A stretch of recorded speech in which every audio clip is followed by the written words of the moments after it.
and this is going to be pretty amazing.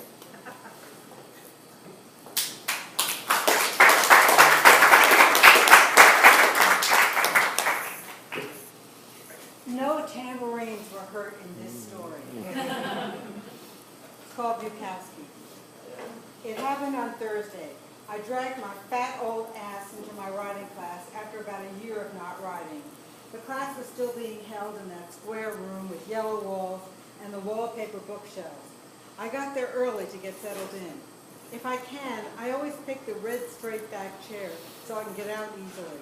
I'd need a crane to get out of one of the couches.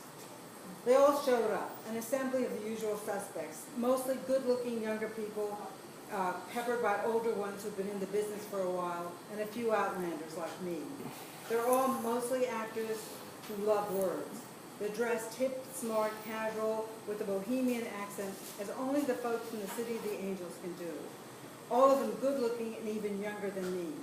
We sat around the big man, Jack, in a circle.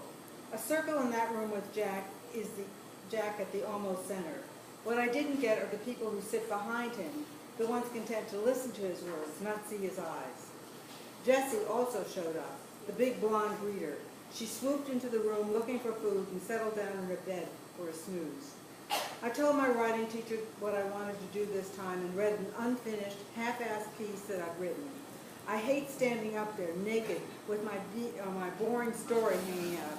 Jack gave me a muse, Bukowski, and he said, "Don't get into any drunken bar fights." "Yeah, great, Jack, thanks." So right after class, after 3 hours of listening to people pour out their hearts and guts, after listening to people who are witty and quick with words, after listening to people who write elegant prose that would make Osama and Obama cry, listening, knowing that I was an outsider, faker, interloper, someone who would never make it, I took myself to Dutton's. Anybody remember Dutton's bookstore?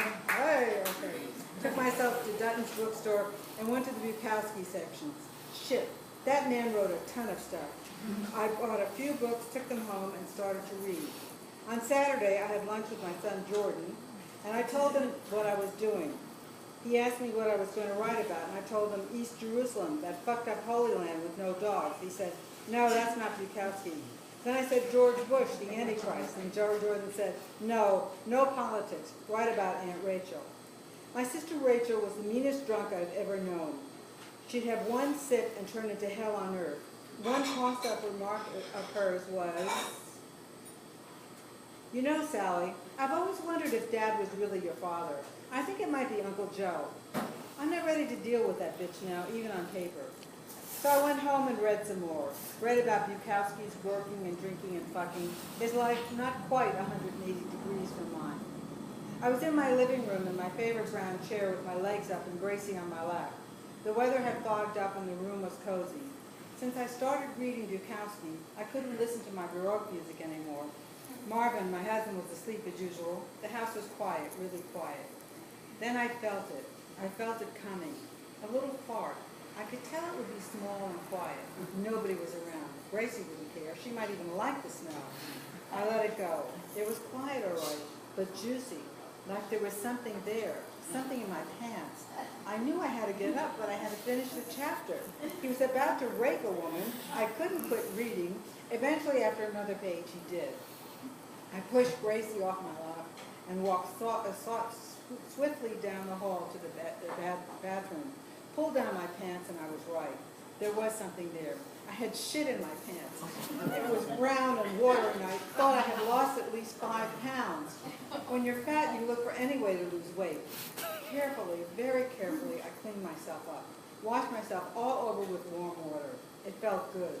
If you guys don't know, women have to be very careful because of the dreaded bladder infection, and who wants to walk around smelling of shit? I got up, changed my pants, on all my clothes. I felt okay. It was just a one-off. I probably drunk too much Diet Coke over lunch with Jordan. I can't drink that shit. I tied my asshole and went back to the book. I've got to figure out how that guy could drink so much, eat so much crap, and still write like that. It might take a while.